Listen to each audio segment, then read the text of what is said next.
There's a level of discipline that makes people look at you with fear, not because you're dangerous, but because your consistency exposes their own weakness.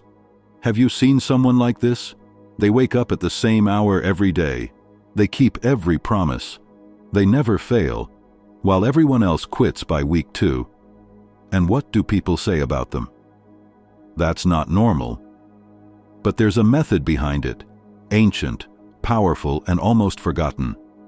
It was created by Zen monks in Japan over 800 years ago.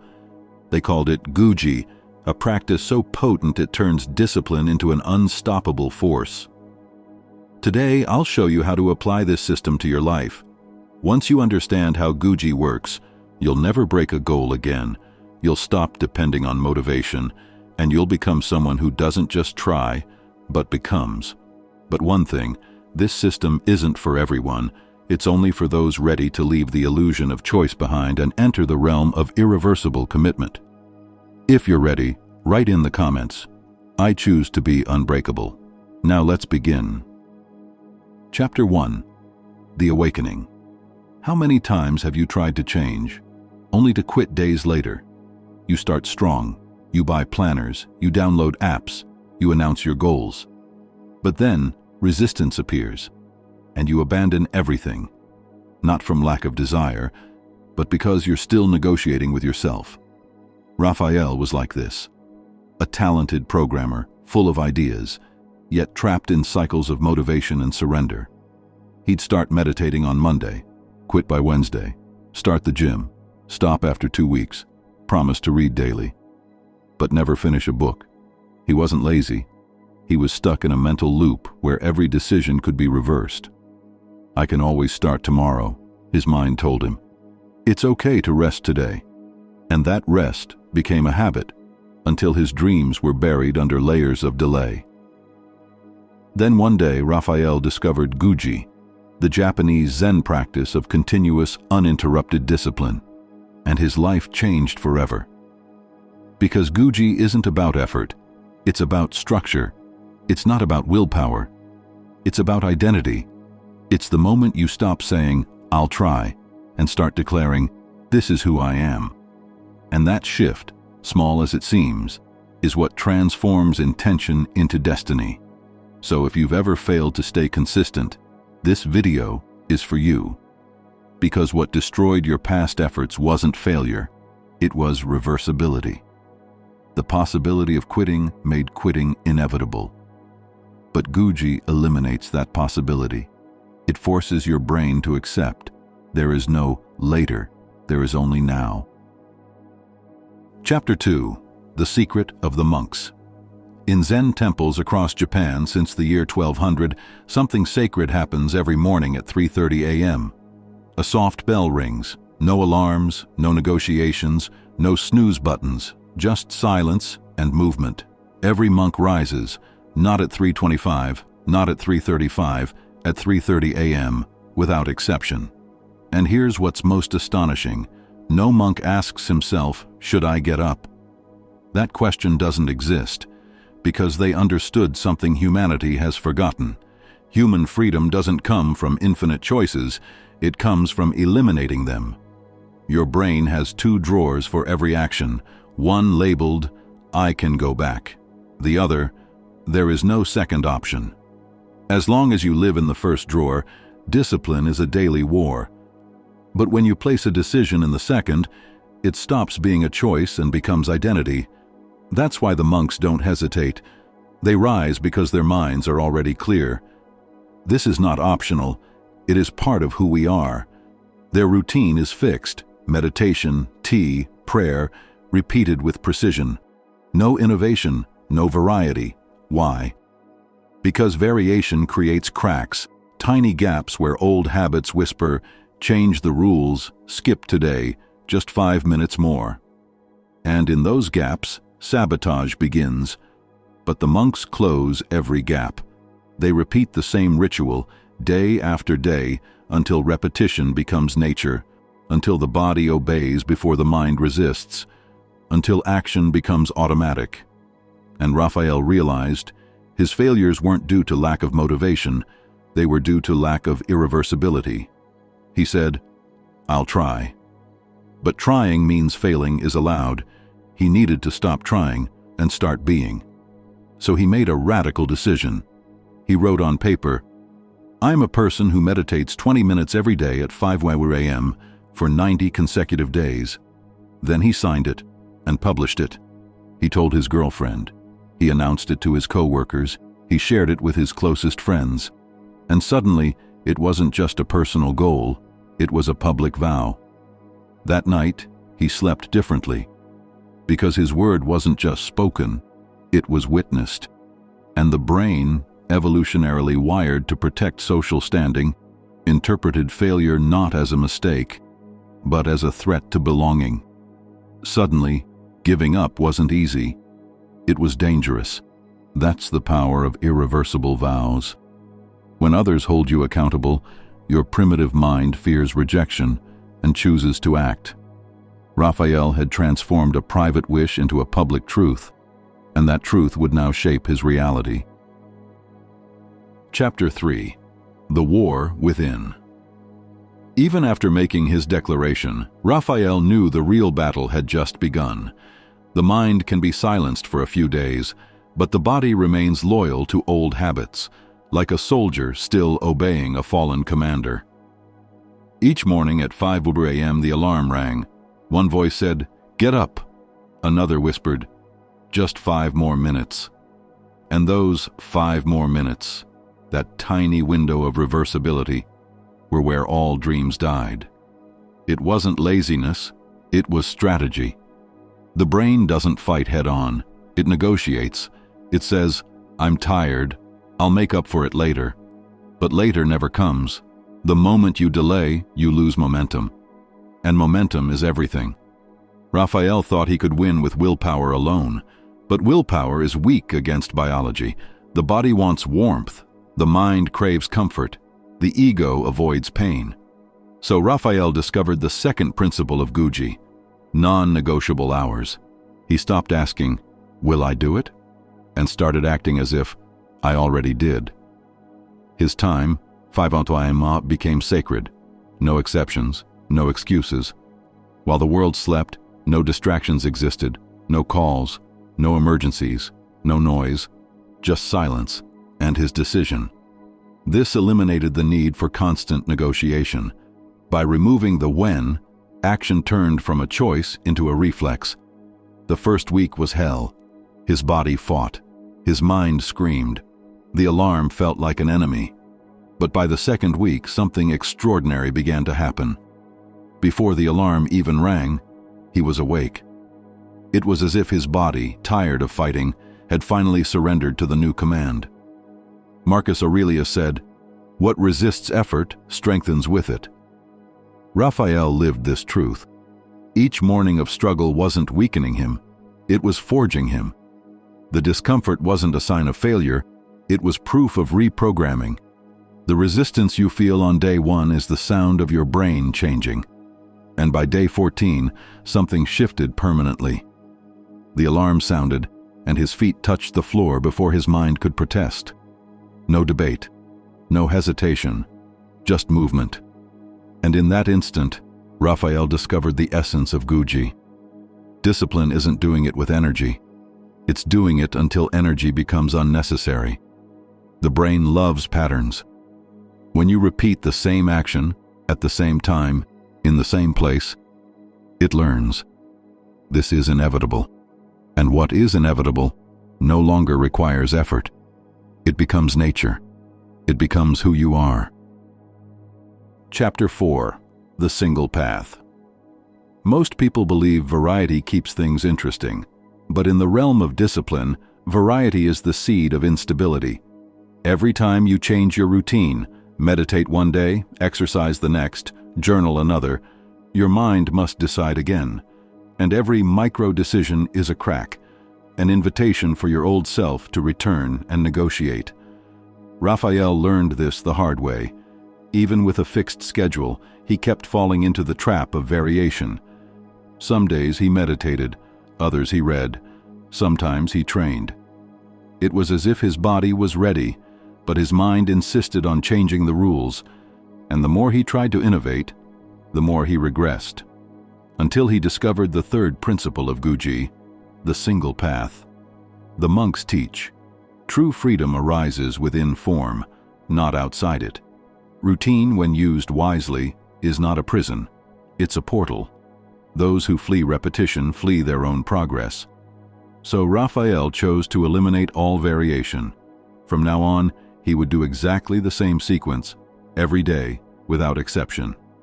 20 push-ups, 10 minutes of meditation, 10 minutes of reading, same order, same time, same place. At first, it felt boring. His mind cried out, "This is monotonous. You'll burn out. Do something different." But he resisted, because he understood. Boredom is the disguise the brain uses when it fears transformation. By week 3, resistance peaked. But by week 4, something began to shatter. Not his discipline, his resistance. His body moved before his thoughts formed. His practice sustained itself. His actions became natural, and the natural became sacred. Raphael understood what Dogen, the great Zen master, meant when he wrote, "True practice is when the practitioner disappears." Indeed, the more he repeated, the less he thought, and the more he simply was. The struggle turned into rhythm, the effort turned into flow. The act of repetition ceased to be obligation and became meditation. Modern science explains this perfectly. Researchers at MIT discovered that when an action is repeated in the same context for about 60 days, the basal ganglia take control. That means behavior becomes automatic. You no longer need to decide, you only execute. Discipline stops depending on willpower and starts depending on neural identity. And it was then that Raphael understood something profound. Consistency isn't born from strength. It's born from surrender. People call obsession what they cannot sustain. But what feels excessive to the beginner is simply consistency to the master. Routine, which so many fear, is the soil where the extraordinary blooms.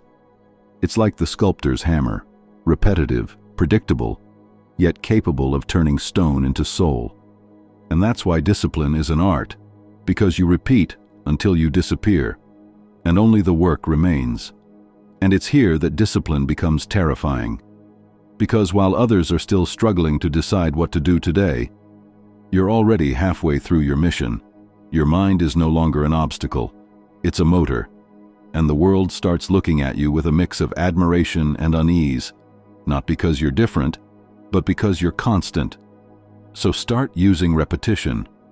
Write in the comments, "I become what I repeat." Because in the end, true mastery isn't about doing more. It's about doing the same thing until it becomes part of who you are. Chapter 5. Practice without gap. The greatest enemy of discipline isn't laziness, it's pause. That quiet voice that whispers, "Today is impossible, tomorrow I'll catch up." That thought, seemingly harmless, destroys more progress than any failure. Because the brain doesn't understand tomorrow. It only recognizes continuity. Discipline isn't killed by big falls, it dies from small breaks. And what stops flowing, dies. Raphael learned this when he got sick on day 40. He woke with fever, fatigue, and a pounding headache. Everything inside screamed, "Rest, you deserve it." And maybe he did. But in that moment, he understood something that changed everything. Discipline isn't about perfection, it's about continuity. The river doesn't need to roar, it just needs to flow. So, even ill, he didn't stop. Could he do 20 push-ups? Only 2. Could he meditate 10 minutes? Just 1. Could he read a chapter? Only a page. And that was enough. Because he hadn't broken the chain. He hadn't opened the door for abandonment. He'd preserved the ritual in its smallest possible form. And that was practice without gap, the most powerful principle of Guji. The Zen monks say, if the river dries for a single instant, it ceases to be a river. The same applies to discipline. The moment you stop, you're no longer disciplined. You're someone who used to be. And when Raphael traveled and found himself stuck in an airport, no gym, no silence, he knelt in a bathroom and did his push-ups. He meditated in an Uber, he read on the plane, and he fell asleep with the calm of someone who had kept their word. Others stared. He smiled, because he knew, I am not here to please. I am here to persist. Chapter 6. Pre-solutions. Most people believe discipline fails when motivation fades. But the truth is, it dies in the unexpected, not because obstacles are too strong, but because they arrive without warning. Think of a storm. You're prepared for rain, but not for wind. You're ready to train, but not when your boss holds you late. You plan to study, but not when your child gets sick. And in that surprise, your mind flees to its safest refuge. Today it's impossible. Those 3 words, today it's impossible, have destroyed more dreams than actual failure. They're the polite form of surrender, because impossible rarely means cannot. It means, I didn't plan for this. The Zen monks solved this centuries ago. They don't decide during the storm, they prepare before it arrives. If the meditation hall floods, they move to the courtyard. If the courtyard burns, they meditate in the dining hall. The bell rings, and the body obeys. No debate, no excuse, no maybe tomorrow. Raphael realized this was where he failed. He planned for perfect days, but never for chaos. He had a strategy for ideal conditions, but no protocol for crisis. And it was precisely in chaos that discipline was tested. So he created his manual of war.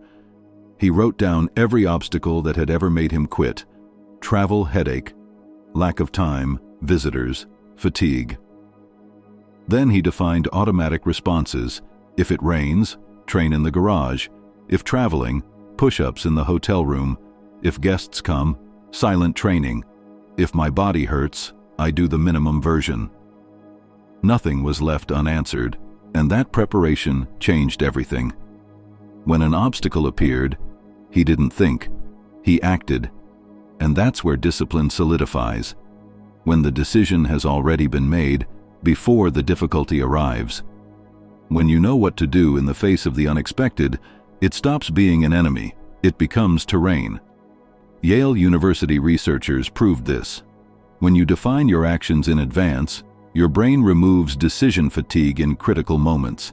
You conserve mental energy because the choice is already made. In practice, this means willpower stops being a limited reserve and becomes a continuous line of execution. On day 70, Raphael no longer thought about getting up. He simply did. His body moved before his mind remembered the reason. It was the peak of discipline automation. And when his sister stayed at his house at 5 a.m., she found him doing push-ups in the bathroom, not because he wanted to, but because the code was already written in his bones. Discipline had become instinct, and that's the point that makes Guji almost intimidating. It eliminates negotiation. It erases the space between wanting and doing, and once that space vanishes, nothing can stop you. Chapter 7. Become what you declare. Raphael tried everything: apps, spreadsheets, rewards, promises. Nothing worked. Until one day, he discovered an ancient system used by Zen monks in Japan. A method capable of creating such solid consistency, it terrifies those who witness it. They called it Guji, a self-sustaining practice. A system where effort fades and habit becomes a natural extension of being. And it was then that Raphael had his first revelation. Discipline isn't built with emotion, it's built with structure. He realized his entire history of failure came from one simple error: trying to maintain consistency through motivation. But motivation is like a spark. It heats at first, then dies when the wind blows. True discipline is born when you stop trying and start being. It's not about waking up eager every day. It's about rising even when you're not. So Raphael stopped saying, "I'll try to meditate," and started saying, "I am a person who meditates every day." That subtle shift changed everything. It altered the gravitational center of his actions, leaving effort behind, entering identity. When you declare what you are, your brain treats it as fact. It no longer fights to do it. It organizes around it.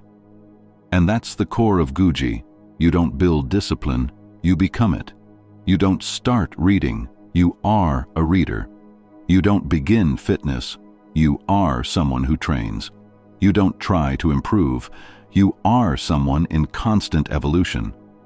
And when you live from identity, not aspiration, discipline becomes invisible. It's no longer a burden, it's who you are. So write in the comments, I am what I declare, because in the end, becoming is the only path that leads to lasting transformation. Final reflection, the discipline that terrifies the world.